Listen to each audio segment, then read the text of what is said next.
Bonjour, pour cette nouvelle série d'émissions de La foi prise au mot, nous allons aborder un problème un peu difficile qui est le problème de la sainteté. Qu'est-ce qu'un saint? À quoi sert un saint? Pourquoi a-t-il fallu mettre des saints à côté du Christ? Toutes ces questions, nous allons les poser à mon invité qui est Marie Isaïa. Alors Marie Isaïa, vous êtes historienne, vous enseignez à l'université de Nanterre et vous venez de soutenir une thèse sur un saint du haut Moyen-Âge bien connu des Français qui s'appelle Saint Rémy. On dit plutôt Saint-Remy, non? Saint-Remy, disent les Champenois. Donc on apprend à faire comme eux. On dit Saint-Remy de Reims. Oui. Voilà. Donc sur Saint-Remy. Alors une question un peu simple, mais peut-être difficile. C'est quoi un saint? Alors le saint, finalement, c'est celui qui a réussi à répondre à sa vocation de baptiser. Parce que c'est dans le plan de Dieu, c'est dans la volonté de Dieu que nous soyons conformes à lui, ressemblant à lui, et notamment à l'image de son Fils. Alors le saint, c'est celui qui, dans sa vie, dans son comportement, dans sa façon d'être avec les autres, dans son exercice de la charité et des vertus, ressemble au Christ. Voilà. Alors à quoi on reconnaît qu'on ressemble au Christ? Alors là, il y a plusieurs choses à distinguer. Là, je vous ai donné la définition générale d'un saint, j'allais dire ce à quoi nous sommes tous appelés tout simplement. Maintenant, les saints dont nous allons parler, ce sont ceux que l'Église a reconnus comme des saints, ceux qui ont été canonisés, qu'ils aient ou non suivi la procédure conforme au procès de canonisation.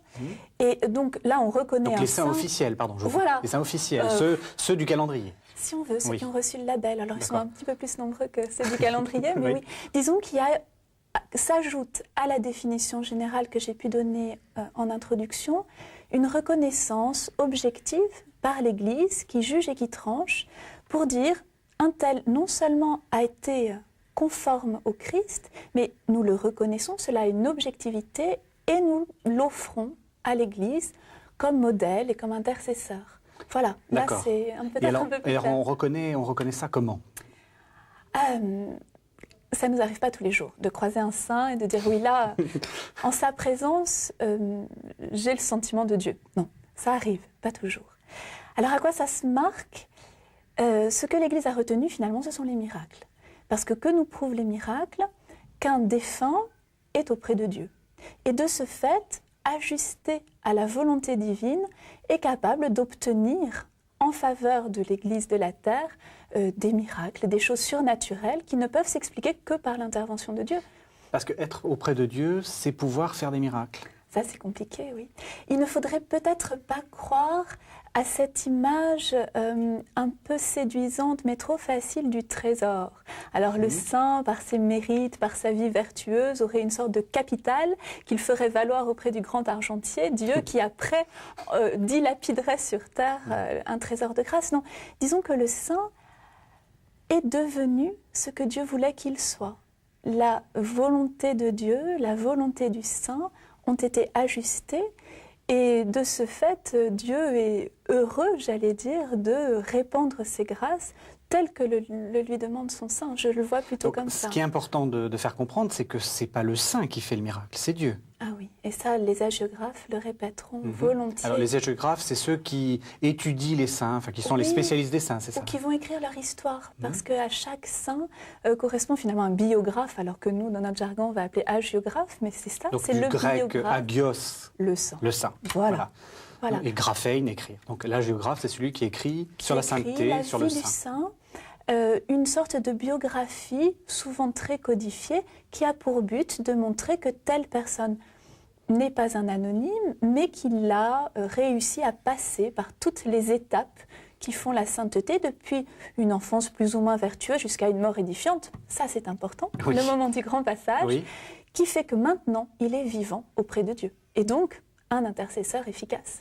Donc je reviens sur ma question. C'était important de rappeler que c'est vraiment Dieu qui fait le miracle, c'est pas le saint. Le saint n'est pas un petit Dieu ou un substitut de Dieu. Non, là, ce serait vraiment la porte ouverte à l'idolâtrie. Qu'on nous a souvent reproché, enfin, aux chrétiens. Quand vous regardez dans les traditions musulmanes, ou même les protestants ont dit ça aussi, qu'il y avait une tendance à l'idolâtrie, qu'on se suscitait des faux dieux, c'est-à-dire que plutôt que d'aller prier le Christ, on allait prier Sainte Rita, voilà, etc. On allait se multiplier les petites figures de sainteté plus proches de nous, etc. Je crois que c'est un danger qui existe, qu'il ne faut pas méconnaître, de même qu'il y a un danger d'idolâtrie réelle autour des reliques. Mais soyons sérieux, est-ce que dans notre religion, on peut supprimer tout ce qui est dangereux? Parce qu'alors, on va me dire, le culte de la Vierge Marie peut dériver vers la mariolâtrie. Oui. Bon, est-ce qu'il faut jeter la Vierge aux orties? Non. À la limite, et je l'ai déjà entendu, le culte de l'Eucharistie aussi pourrait être quelque chose d'excessif. Alors est-ce qu'on va jeter à la poubelle tous nos ostensoirs? Non. Je ne crois pas qu'on puisse, dans le catholicisme, se permettre de supprimer tout ce qui ouvre la voie à une déviance. Nous avons besoin de saints, et nous avons besoin du culte des saints. Je crois que c'est constitutif de notre foi, oui. Alors, il y avait les miracles. Vous avez parlé de la bonne mort. Il faut bien mourir, parce que si on meurt... Ah oui, ça c'est quand même le moment du grand passage. On fait le bilan de la vie vertueuse. Puisque le saint est celui qui vit avec Dieu, oui, il faut être sûr qu'il n'est pas au purgatoire. Là, oui, donc c'est un peu le moment du test. Il se trouve qu'en plus, donc, dans nos textes qui nous racontent les vies des saints, c'est souvent l'occasion de manifestations surnaturelles qui prouvent ou qui veulent montrer qu'au moment de la mort, le ciel s'est vraiment ouvert. Alors, on va nous raconter qu'à l'occasion de la mort de tel saint, on a vu des lumières miraculeuses. Plus encore qu'on a senti des parfums délicieux. Ou alors, oui, qu'on a entendu des voix célestes, le chœur des anges venant s'unir au chœur de ceux qui se lamentent autour du corps, en signe justement qu'il y a une continuité et que celui qu'on a connu saint sur la terre est bien maintenant vivant avec Dieu dans le ciel. Donc oui, la mort est un test. Vous avez étudié des récits de saints. Oui. Est-ce que vous croyez à ça, à l'odeur de rose, ou est-ce que c'est un motif littéraire pour indiquer au lecteur que c'était bien un saint, qu'on ne s'est pas trompé, qu'on a bien fait de le canoniser? Mais vous avez raison, c'est curieux. Quand on a des choses comme ça qui se répètent inlassablement de texte en texte, avec les mêmes images, les mêmes idées, les mêmes mots, on est en droit de douter. Bon, mais qu'est-ce qu'on observe avec les saints contemporains? Que là, on connaît, on appréhende quand même de façon, on peut penser un petit peu plus scientifique que nos saints de l'Antiquité ou du Moyen-Âge, les mêmes phénomènes. Sainte Thérèse de Lisieux, dont on nous dit, et dont on sait, il y a des témoins qui parlent de cette odeur délicieuse de rose qu'elle répand quand elle fait des miracles, ou quand elle se plaît à accorder une grâce. Alors, finalement, ça donne tout son crédit à ces récits qu'on juge peut-être un peu trop rapidement répétitifs et donc moins signifiants. Oui. Alors, une fois qu'on a repéré ces marques, qu'est-ce que fait l'Église? Comment elle décide justement de faire rentrer l'impétrant dans le cénacle assez restreint finalement des gens dont on peut... justement, première question, qu'est-ce que ça fait d'avoir été déclaré saint? Quel est l'avantage par rapport à n'importe quel autre défunt? Alors rien, pour le saint en lui-même, aucun intérêt, je pense. Oui. Sinon qu'on va lui demander beaucoup de travail, parce que quand l'Église promeut un saint, elle en fait aussi un intercesseur privilégié. Donc on pense qu'à ce moment-là, il est déjà l'objet d'une vénération des fidèles, et là, il va pouvoir devenir, un intercesseur choisi qu'on va solliciter pour telle ou telle cause. Vous dire que ça augmente sa gloire dans le ciel, je n'en sais rien, et j'allais dire, ça n'est pas notre problème. Ce qui est sûr, c'est que l'Église, à partir de ce moment-là, va le donner en exemple. Donc ça a une grande valeur pastorale pour nous, de pouvoir suivre tel ou tel modèle de sainteté, oui. Et je pense que c'est en grande partie, ce qui va dicter le choix de tel ou tel saint, puisque comme on l'a dit, il y a très peu de canonisation vraisemblablement par rapport à l'infinie masse des baptisés qui, j'espère, parviennent à la sainteté dans leur état de vie. C'est à ça que sert la Toussaint aussi. Hein. Là, tous ceux qu'on a oubliés, on les honore. On les fête, oui. On les prie. On les prie. On compte sur eux. Ouais. Eh bien Marie, merci. Merci.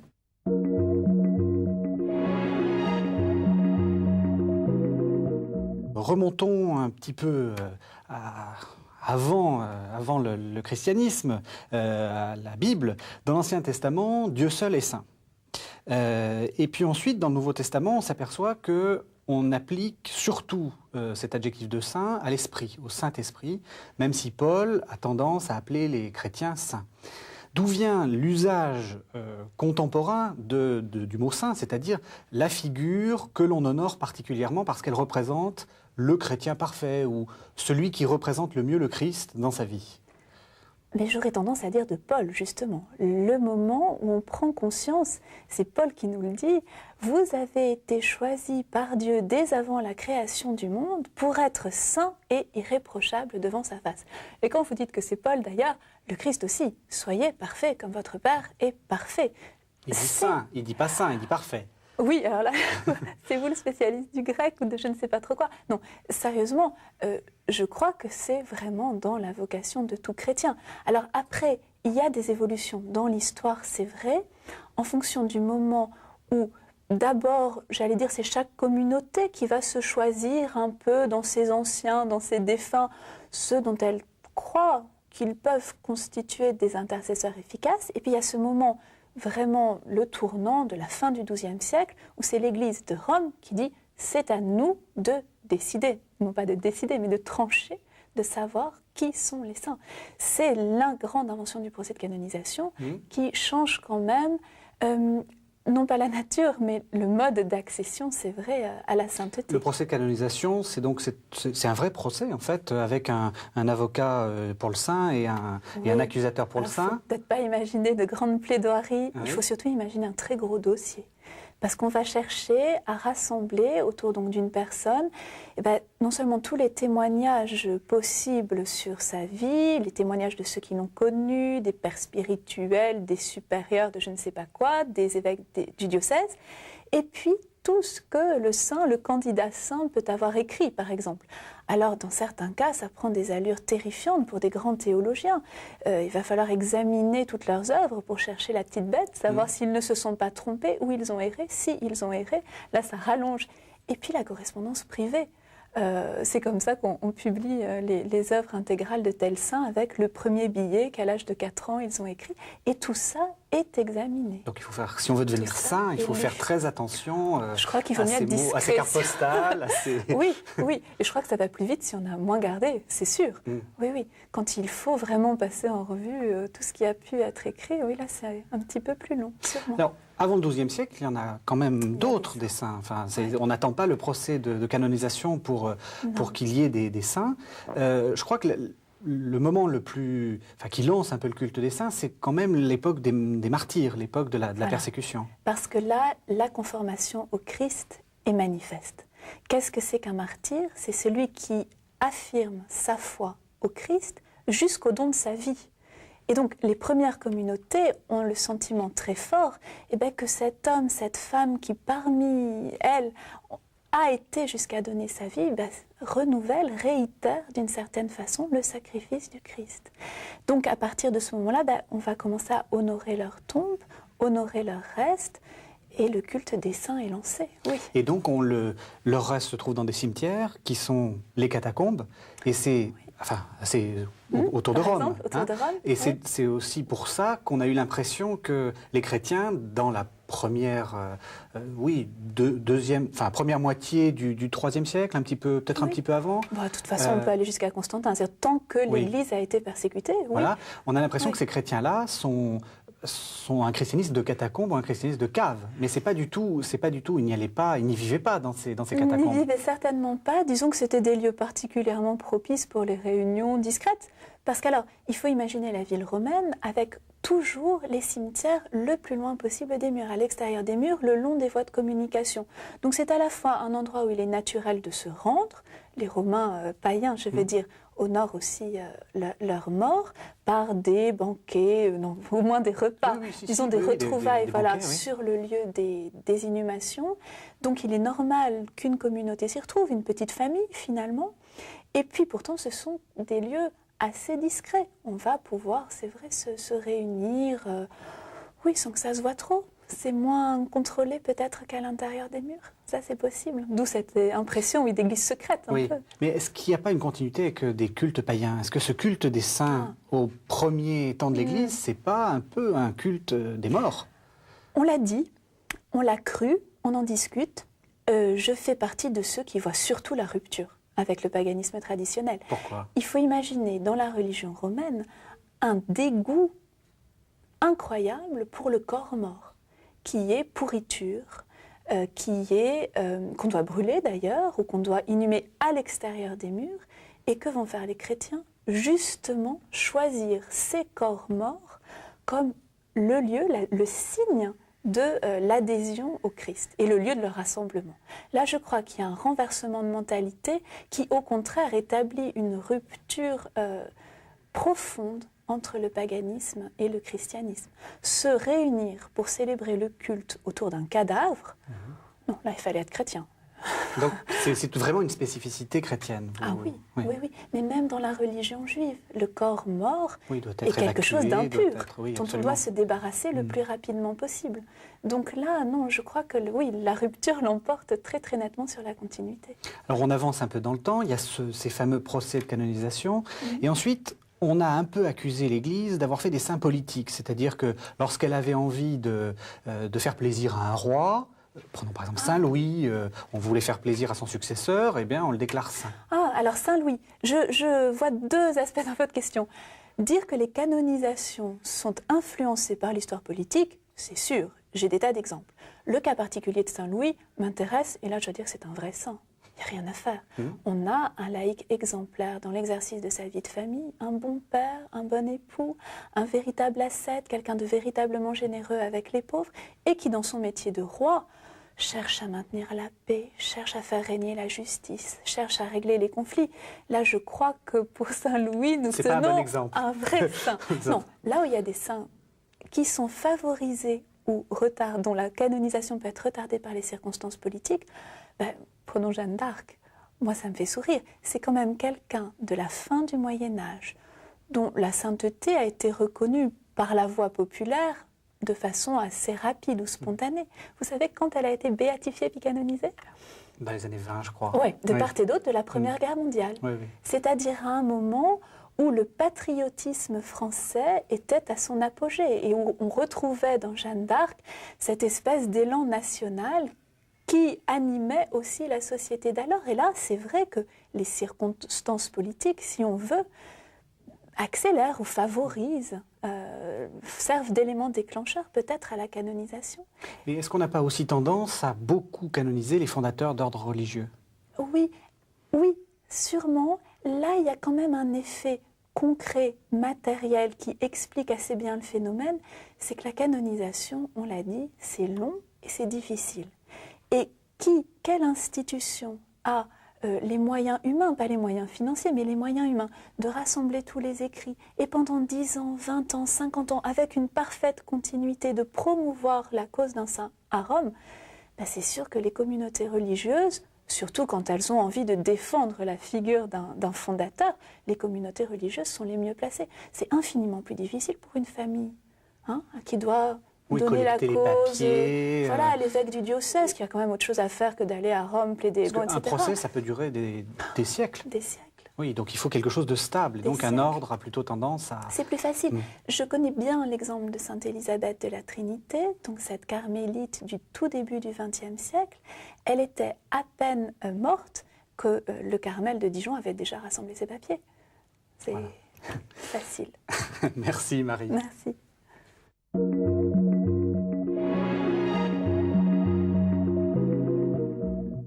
Alors, Marie, dans notre époque moderne, il y a bien des aspects du culte des saints qui nous dérangent, en particulier les reliques, en particulier les miracles, en particulier les pèlerinages. On a un peu tendance à laisser tomber tout ça. Alors, on va essayer de faire un peu d'ordre dans tout ça, essayer de voir un peu qu'est-ce qu'il faut en penser. On va commencer par les reliques. Quand on a un saint, on a forcément des reliques. Et non, c'est la chose facultative. J'allais vous répondre, il faut distinguer les miracles qui sont nécessaires, pas de canonisation sans miracle, des reliques. On peut très bien avoir un saint sans relique, pourquoi pas? Non, mais de même qu'on n'a pas beaucoup de reliques du Christ. vous me Alors, on direz. n'en a aucune, normalement. Voilà, donc non, là, pourquoi pas se passer de reliques. Alors, je vous taquine en même temps. Évidemment, le culte des saints est quand même né autour du culte qu'on pouvait rendre à cette personne morte qu'on savait inhumée dans tel tombeau. Donc il y a une spatialisation du culte dès les origines qui continue durant tout le Haut Moyen-Âge. Et c'est vrai qu'en général, on vénère un saint auprès de ses reliques. Mais on pourrait ne pas en avoir. Et pourtant, il y a eu ce fameux trafic des reliques au Moyen-Âge où... Alors, il faut voir ce que vous en pensez, mais on a souvent dit qu'il y avait plusieurs corps de Marie-Madeleine, 3-4 cadavres de Saint-Jean-Baptiste. Voilà, qu'est-ce qu'il faut en penser? Choses. On trafique, c'est sûr, c'est-à-dire qu'on vole les reliques, qu'on les transfère d'une abbaye à une autre, parce que les reliques attirent des pèlerins, permettent l'éclosion d'un nouveau lieu de culte, et il ne faut pas se voiler la face, la prospérité de telle abbaye au détriment de tel autre. Comme à Vézelay, par exemple. Voilà, c'est à partir du moment où on trouve le corps de Marie-Madeleine que ce petit sanctuaire devient... quelque chose qui rayonne dans toute l'Europe. Oui, tout à fait. Donc, la détention de reliques est quelque chose d'intéressant. Et puis, du point de vue spirituel, c'est quand même la garantie d'un patronage. Quand on a Madeleine chez soi, normalement, les affaires marchent. Enfin, je veux dire, pas simplement les affaires commerciales, je veux dire. Les affaires spirituelles. Bon, les affaires spirituelles aussi. Donc, avoir un patronage solide, évidemment que c'est intéressant. Maintenant, oui, c'est vrai qu'il y a des corps saints qui ont l'air de se multiplier. Je ne sais plus trop combien de crânes de Saint-Jean-Baptiste. Je vais vous dire, au risque de vous choquer, que ça ne me dérange absolument pas. Je pense assez souvent, dans toutes ces histoires de saints douteux, à ce qui est arrivé au brave curé d'Ars, à Saint-Jean-Marie Vianney, qui, gêné de faire des miracles un peu trop apparents, un peu trop fréquents, parce qu'alors lui, il multipliait la farine, il guérissait les malades, enfin c'était quand même de son vivant. De son vivant, oui. De son vivant, ce qui est gênant quand on veut rester simple et discret, mettait tout sur le compte de Sainte Philomène. Ah, grande Sainte Philomène qui nous a obtenu ce miracle, et donc il priait Sainte Philomène, dont il avait une image dans son presbytère. Bon, les historiens contemporains n'ont pas eu de mal à démontrer que Sainte Philomène n'existe pas. Alors, c'est lui qui l'avait inventé ou... Alors, il y croyait. Il y croyait dur comme fer. Qu'est-ce que ça veut dire? Ça veut dire que Dieu s'y retrouve. Hein? Je crois que là, il faut arrêter de pinailler. Qui prie-t-on? On prie Dieu, on lui demande de s'occuper de nous, on lui demande des grâces, on lui demande des guérisons, on lui demande des miracles. Par l'intercession d'un tel, si un tel n'existe pas, si la relique est fausse, croyons que Dieu s'y reconnaît quand même, et que c'était Saint Jean-Marie Vianney qui faisait les miracles à la place de Sainte Philomène, mais que les miracles avaient lieu. Voilà. Moi, c'est toujours cette idée que c'est Dieu qui fait le miracle, et le saint n'est qu'un intercesseur. Et c'est la foi qui sauve. Il demande à Dieu, et c'est la foi qui sauve. Il demande à Dieu de faire un miracle, mais on pourrait très bien se passer du saint d'une certaine façon, non? Alors, les hagiographes vont quand même nous dire qu'à proximité du corps saint, les miracles s'accumulent. Qu'est-ce que ça veut dire? Ça veut dire que si on manifeste la foi, et là je vais retomber sur votre question des pèlerinages, si on est prêt à se mettre en route, si on est prêt à faire une démarche d'humilité, si on est prêt, à faire les quelques kilomètres qui nous séparent de ce sanctuaire-là, peut-être que Dieu nous en sait gré. Oui, d'une certaine façon. C'est aussi une démarche de foi. Oui. Alors vous êtes passé naturellement au pèlerinage. Oui. Le pèlerinage, c'est obligatoire pour un saint? Pas du tout. Pas du tout. De même qu'il y a des saints sans reliques, on pourrait avoir des saints sans pèlerinage, ou d'ailleurs des pèlerinages sans reliques. Là encore, une fois, quand on va à Jérusalem, on va sur des lieux saints, mais on ne vénère pas, on n'adore pas dans le cas du Christ de corps saint ou de reliques saintes. Non, le pèlerinage, c'est peut-être une autre démarche qui est de quitter sa sécurité, de s'en remettre à Dieu, un abandon à la providence, une ascèse aussi, quand le pèlerinage est difficile ou long ou pénible, etc. Et nos saints, bien sûr qu'on va se déplacer sur leur tombeau. Donc de ce fait, on va bien se mettre un petit peu en route. Mais les sanctuaires que les gens fréquentent, c'est les sanctuaires voisins. Hein. C'est rare dans l'exercice du culte des saints Pas qu'on fasse plus de 20 km. Hein. Parce qu'on a toujours l'image de, bien sûr, Saint-Jacques de Compostelle. Mais pour vous, c'est marginal. Dans la piété du Moyen-Âge, c'est très marginal. Oui. Par rapport à ce pèlerinage de proximité qu'on fait tous les ans pour la fête d'un tel au sanctuaire qui est à 5 km, et puis qu'on fera le semestre d'après au sanctuaire qui est à 10 km plus loin, et qui là, ce sont des pèlerinages qui font vraiment partie de la vie de foi et de la vie quotidienne. Le pèlerinage à Saint-Jacques, c'est quand même l'exception. Oui. Hein, voilà. Alors, ensuite, on a parlé donc relique, on a parlé pèlerinage, miracle. Alors ça, ça nous choque. Parce qu'on est quand même dans une période où les miracles, c'est pas très scientifique. Et oui, ça c'est sûr. C'est précisément ce qui échappe à l'explication de la science. Mais c'est comme ça, c'est la seule façon objective de vérifier l'action d'un saint. Sinon, qu'est-ce qui va nous prouver que l'exercice de telle vertu a été sublime chez un tel? On n'en sait rien. Qui sonde les cœurs? Alors, bien sûr, les témoins vont nous dire « Mais lui, vous savez vraiment, il priait beaucoup. » Et alors? Qu'est-ce que ça va nous prouver? Non, la seule preuve tangible qu'on ait de la sainteté de quelqu'un, c'est un miracle. Au point que certains dossiers attendent le miracle qui ne vient pas.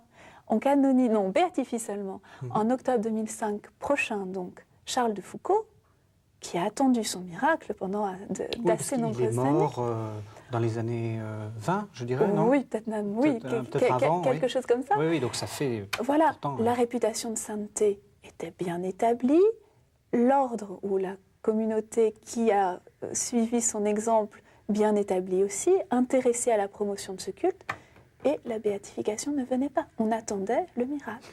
Et alors, quel genre de miracle font les saints généralement? Des guérisons. Des guérisons, bien sûr. Alors, des guérisons dont on va quand même avoir souci de vérifier qu'elles s'accompagnent d'une conversion réelle du cœur. Il n'est pas question de vrais miracles si le miraculé, en plus, n'est pas réellement touché et n'est pas capable de rendre grâce à Dieu. On a des exemples dans la littérature médiévale, qui est quand même ce que je connais le mieux, de miracles réversibles. Si le miraculé n'a pas été capable de reconnaître la valeur de l'intercession du saint et la grâce qui lui a été faite. Oui. Oui. Puis on a aussi des miracles de châtiment. Ça, les médiévaux aiment beaucoup. Travailler le dimanche, c'est encourir immédiatement d'être puni par l'endroit où on a péché. Donc la femme qui file la laine le dimanche se perce forcément la main d'un fuseau. Hein. C'est obligatoire. Et même actuellement, il y a des guérisons, des miracles, Oui, je vous dis, pour chaque canonisation, 2 miracles nécessaires, authentifiés. 2 en plus? Oui, alors, pourquoi est-ce qu'on s'en méfie? Est-ce qu'on est devenu plus rationaliste? Peut-être. Et en même temps, on n'a jamais eu autant de moyens de les vérifier, ces miracles. Donc, moi, je m'incline, et d'ailleurs, c'est ce que font les scientifiques. Quand on est un vrai scientifique, je crois qu'on a souvent l'humilité de reconnaître qu'on n'explique pas grand-chose. Et en particulier, pas les miracles, oui, qui continuent à se produire. Oui. Merci, Marie. Merci.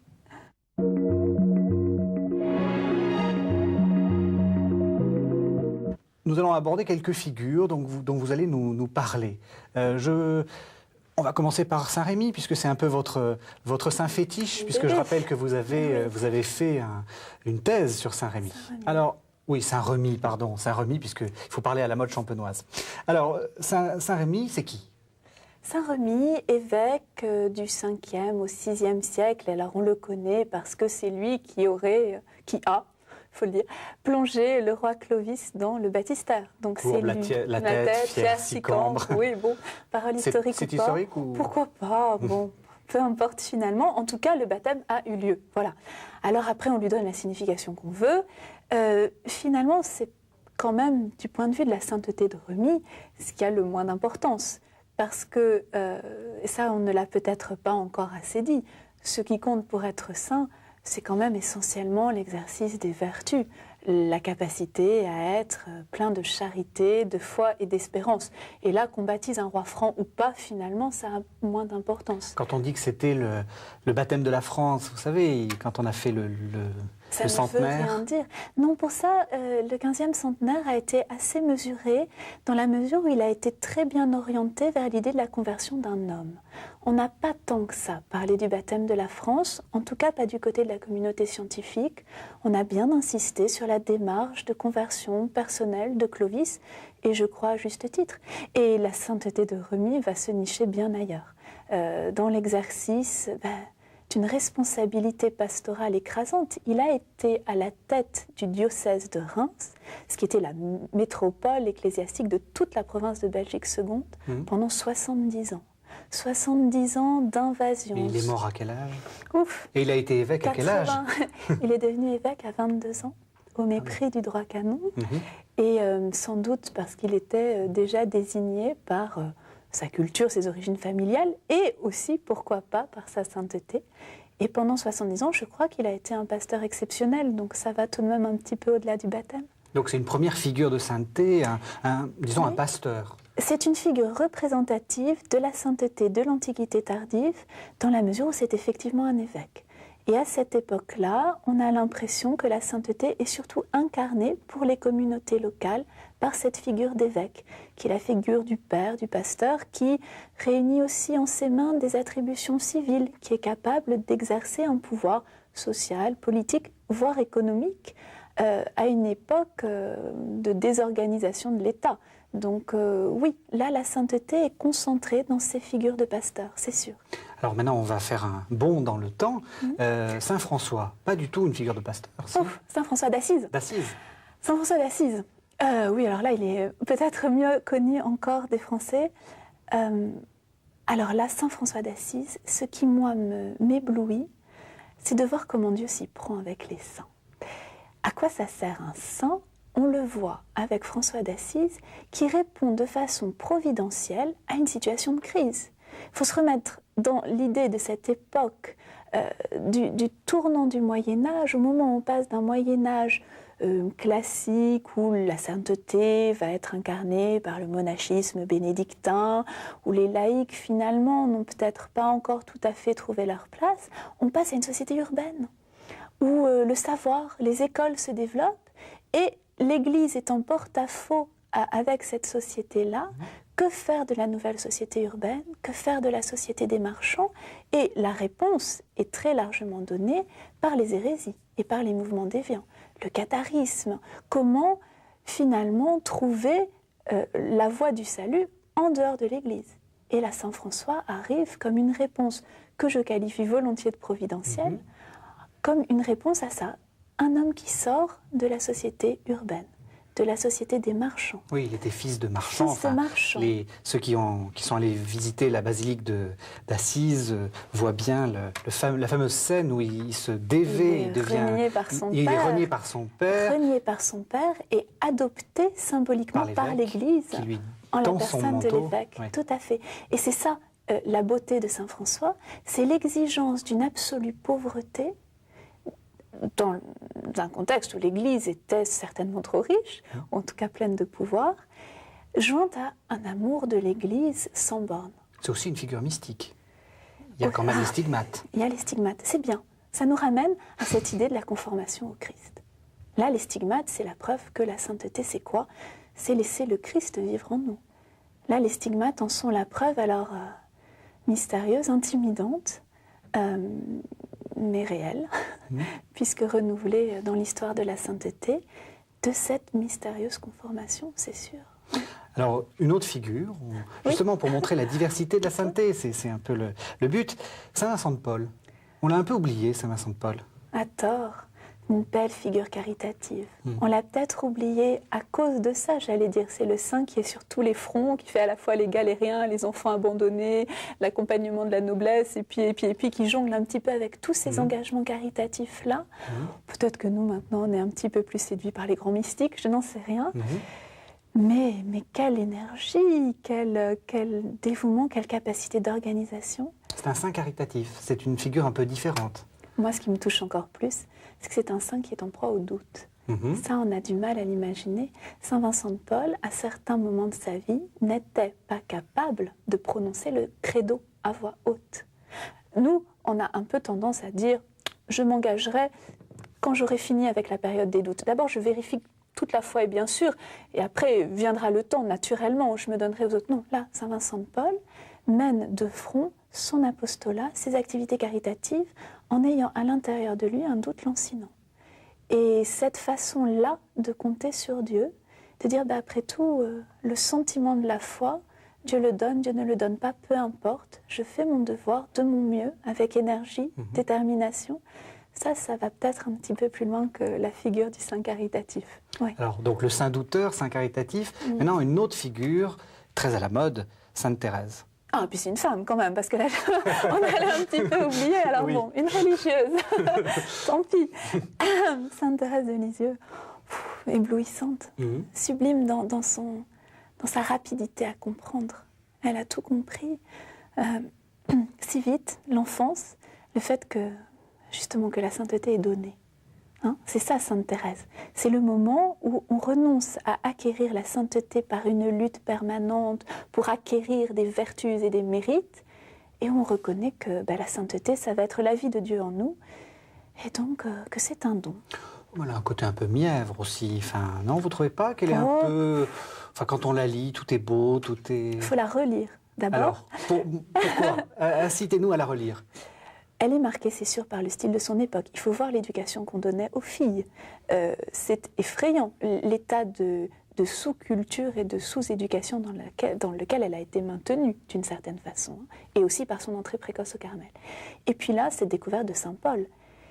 Sainte Thérèse, relisez-la, c'est la sainte qui est capable d'écrire au féminin le chapitre 17 de l'évangile de Saint Jean, c'est-à-dire la grande prière sacerdotale du Christ. Elle la réécrit en la prenant pour elle et en la prenant au féminin. Elle se prend pour le Christ ? Elle se prend pour le Christ. Elle reconnaît qu'en elle vit le Christ. Là, on ne peut plus dire qu'elle est mièvre.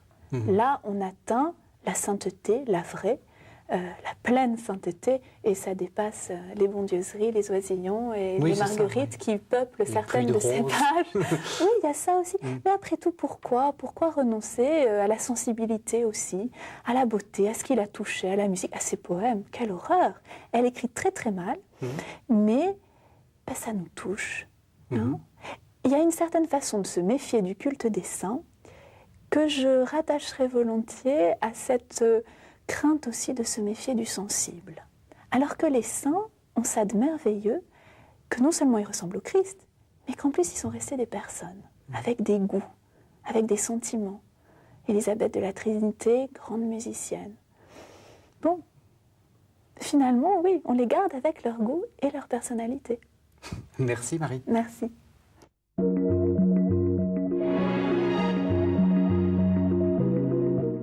Dans cette dernière partie de l'entretien, nous allons nous rapprocher un peu de notre époque et essayer de nous demander ce que c'est que la sainteté aujourd'hui.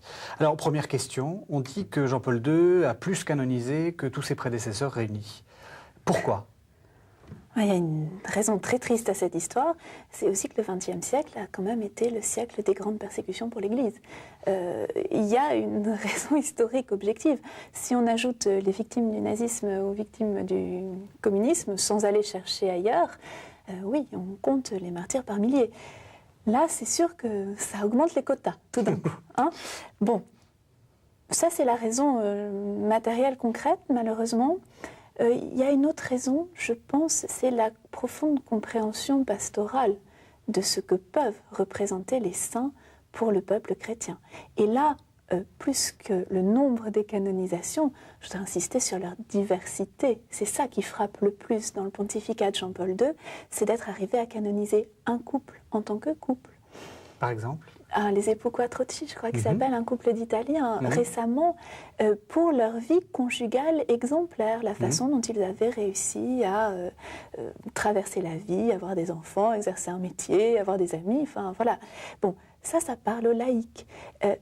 Jean-Paul II canonise aussi cet Indien qui a eu la vision de la Vierge qu'on appelle aujourd'hui Notre-Dame de Guadalupe. Tout le peuple indien du Mexique, derrière ce nouveau saint-là, se sent reconnu. J'allais dire, il y en a pour toutes les catégories. Et là, plus que de parler du pontificat de Jean-Paul II, il faudrait parler de l'élan donné par Vatican II, qui est quand même, la porte ouverte, la sainteté pour tout le monde. le peuple de Dieu est appelé à la sainteté. Et justement, dans les années 60, donc au moment du Concile, on avait plutôt l'impression que le culte des saints était en perte de vitesse.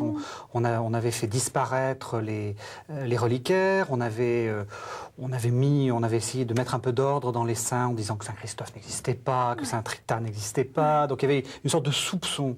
Est-ce que vous pensez que ce soupçon est en train de cesser ou on en est encore là ? Alors effectivement, il y a une très grande méfiance. On a rejeté tout ça au rang des bondieuseries.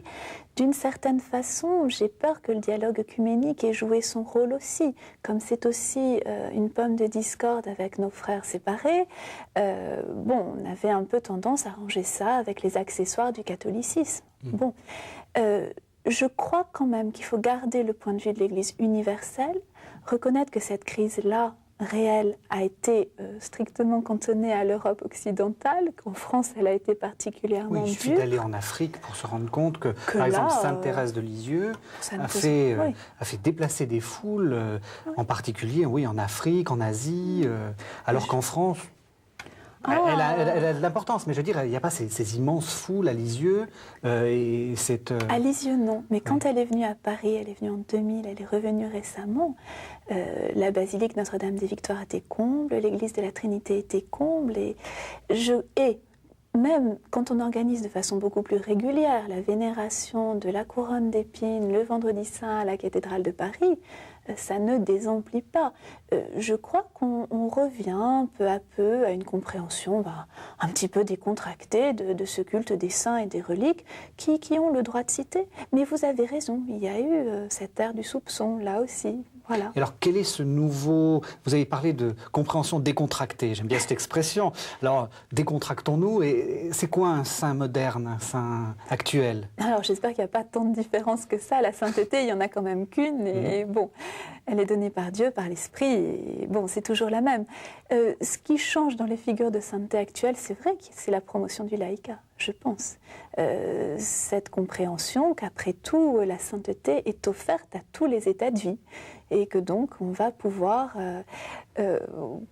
après avoir canonisé Élisabeth de la Trinité, on est en train de promouvoir la cause de sa sœur qui était laïque, mariée avec 9 enfants. Et ces deux figures canonisées ensemble, oui, je crois que ça dirait quelque chose à l'Église universelle. Oui. Donc le saint moderne est plutôt un saint laïque. Disons qu'il y avait un drôle de rattrapage à effectuer de ce point de vue-là. Donc, c'est peut-être l'aspect le plus visible. Maintenant, le saint moderne, il est encore tellement divers. Reprenez les quelques figures marquantes ou qu'on connaît mieux en France du pontificat de Jean-Paul II. Maximilien-Marie Kolbe, un prêtre franciscain martyrisé à Auschwitz. Vous prenez Mère Teresa. Alors là, il y a un fossé entre l'activité caritative de l'une et puis l'activité missionnaire de l'autre. Vous prenez Sœur Faustine, l'une des dernières canonisées. Alors là, on a la grande mystique contemplative, pas cloîtrée, mais presque. C'est qui, Sœur Faustine ? Sœur Faustine, apôtre de la Divine Miséricorde, elle a bénéficié au XXe siècle d'apparitions répétées du Christ, lui donnant une mission pour l'Église universelle qui est de répandre le culte du Christ comme Divine Miséricorde. Je ne suis pas la seule, j'ai tendance à y voir un peu une réitération de ce qui a pu se passer pour Marguerite Marie Alacoque, c'est-à-dire le grand lancement du Sacré-Cœur. Parelmonial.